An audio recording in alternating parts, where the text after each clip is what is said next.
சிற்றம்பலம். இனிய சான்றோர்கள் பெருமக்களே, மாணிக்க வாசக சுவாமி அருளி செய்திருக்கிற திருவம்பாவையின் 12வது பாடல் சிந்தனையையும், ஆண்டாள் ஆட்சியர் அருளி செய்திருக்கிற திருப்பாவையின் 12வது பாடல் சிந்தனையையும் அடியேன் இன்று மேற்கொள்கிறேன். திருவம்பாவையின் 12வது பாடல். ஆர்த்த பிறவி துயர்கட. நாம் இந்த வழிபாட்டை மேற்கொள்வதும் இப்ப இந்த பிறப்பு எடுத்து வந்த நோக்கம் என்ன என்று கேட்டால் ஒரே ஒரு வரிதான்.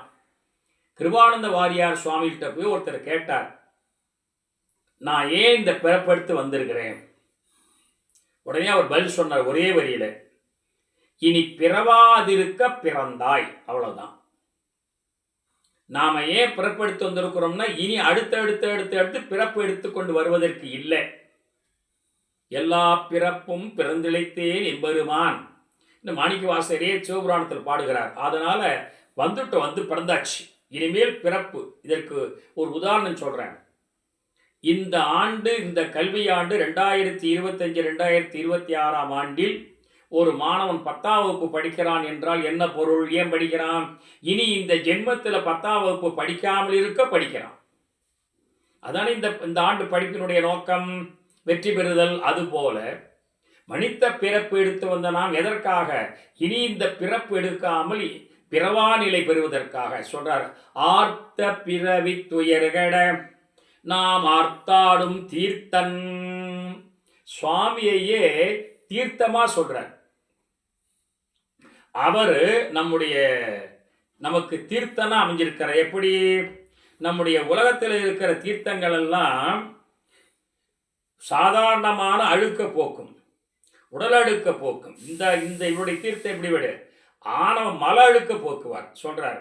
அப்படிப்பட்ட பெருமான் எப்படிப்பட்டவரா? இவ்வானும் குவலயமும் எல்லோரும் காத்தும் படைத்தும் கறந்தும் விளையாடி.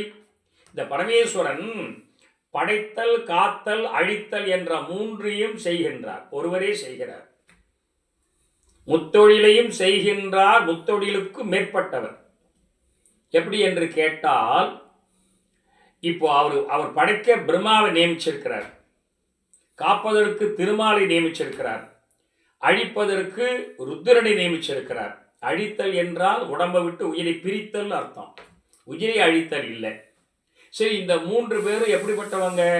மகேஸ்வரனாய் இருக்கிற, சதாசிவனாய் இருக்கிற, அவர்களுக்கு மேலே இருக்கிற ஆதிசிவன், அனாதிசிவன், அந்த பெருமானுடைய அருளாணைக்கு உட்பட்டு ஆட்சி பண்ணுபவர்கள்.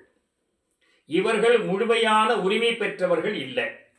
இன்னும் சொல்ல போனால் இவர்களிடத்தில் இருந்து அருளாணை செய்து எல்லாவற்றையும் செய்பவரே பெருமான் தான் சொல்றார்.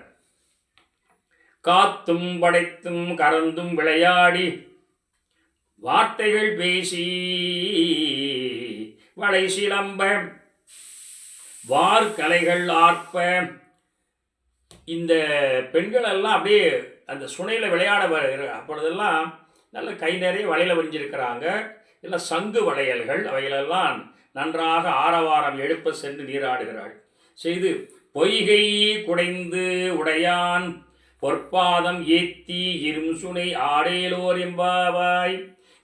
இந்த பாடல்களில் என்ன ஒரு குறிப்பு தெரிஞ்சுன்னா, நதியில் நீராடினார்களா, பொய்கையில் நீராடினார்களா, சுனையில் நீராடினார்களா, மடுவில் நீராடினார்களா என்றால் எல்லாவற்றிலும் தான். எப்படின்னு கேட்டால், மாணிக்க வாசக சுவாமிகள் ஒரு இடத்துல உட்காந்துக்கிட்டு இந்த திருவம்பாய் பாட்டை முழுக்க பாடி முடிச்சுடலை. ஒவ்வொரு நாளும் ஒவ்வொரு இடத்துக்கு போகிற பொழுது ஒரு குழு பொய்கிலா நீராடுகிறார்கள், ஒரு குழு சுனையில் நீராடி எல்லாத்தையும் பார்க்கிறார். அப்போ என்ன தெரியுதுன்னு கேட்டால், இது ஒரு நாளில் உட்கார்ந்து ஒரு வினாடியில் பாடி முடித்த பாட்டு இல்லை என்ற குறிப்பை தெரிந்து வைத்துக் கொள்ளலாம். அந்த சுனையில் நீராடுகிற குறிப்பை இந்த சொல்லுகிறார். இவ்வண்ணமாக பெருமானை பார்த்து புகழ்ந்து பாடிக்கொண்டே இந்த பெண்கள் நீராடுகிறார்கள். அந்த நிலையில் அவர்களுடைய பக்தி திறம் சதா சர்வகாலம் ஒரே நோக்கில் இருப்பதை நாம் புரிந்து கொள்ளலாம் என்பது குழு பட்டு. அடுத்தது ஆண்டாள் ஆட்சியர் அருளி செய்திருக்கிற திருப்பாவையின் 12வது பாடல். கனைத்து இளம் கன்று. அதாவது எருமைகள் கூட்டம் கூட்டமாக கட்டி வச்சிருக்கிறாங்க. அந்த எருமைகள் என்ன பண்ணுமா, நல்ல மடி நிரம்பிடுச்சு. நல்ல அந்த காலத்துலலாம் பசும்புல், நல்ல மாடுகள் மேய்வதற்கென்றே தரிசு நிலங்கள். அதாவது மனிதர்கள் என்ன கருதினான், நமக்குன்னு ஒரு நன்சை நிலங்கள், மாடுகளுக்கு புன்சை நிலங்கள் என்று ஒதுக்கி வச்சு நல்லா வாழ வச்சாங்க. அதாவதுங்க இப்பொழுதெல்லாம் பசுமாடை நம்ம பராமரிக்கவே தெரியல. அந்த பசுமாடுகள் நல்லா குளிக்கப்படுத்தணும், சுத்தமாக இருக்கணும் அதோட உடம்பு திருமேனி. 33 கோடி தேவர்கள் உள்ளே இருக்கிறாங்கன்னா அது எப்படி நம்ம காப்பாற்றணும்? அதனுடைய பின்புறம் என்று சொல்லப்பட்ட அந்த இடத்துல மகாலட்சி வாசம் பண்ணுறான் என்று ஐதீகம். கோமாதா என் குலமாதா, அதை எப்படி கண்காணிக்கணும்?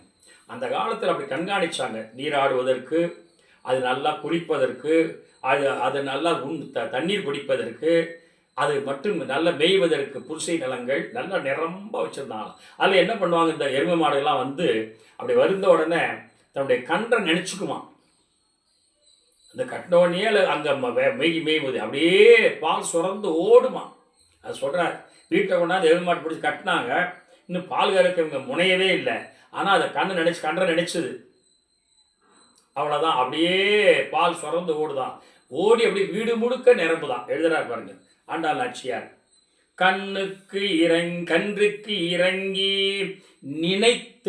நினைத்துன்னா அதை அந்த எருமாடு தன்னுடைய கண்ணூட்டை நினைச்சு முளை விரிய அதனுடைய அந்த காம்பிலிருந்து பால் விரிந்து ஓட, நின்று பால் சோர நனைத்து இல்லம் சேராக்கும் நற்செல்வன் தங்காய்.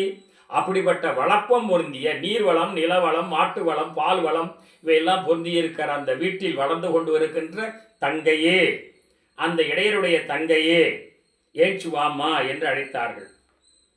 தென்னிலங்கை கோமானாயிருக்கிற ராவணனை கொன்று அவரை அந்த சீதையை மீட்டு தந்த பெருமானாயிருக்க நம்ம ராமபெருமானை திருமாலை நாம் வணங்குவோம் வாமா, இது என்ன பேருறக்கம், எழுந்து வா என் தங்காய் என்று இந்த பெண்களெல்லாம் அந்த திருப்பாவையில சென்று குழுமி நின்று அந்த பெண்ணை எழுப்புவதாக அமைந்த பாட்டு இந்த பாட்டு.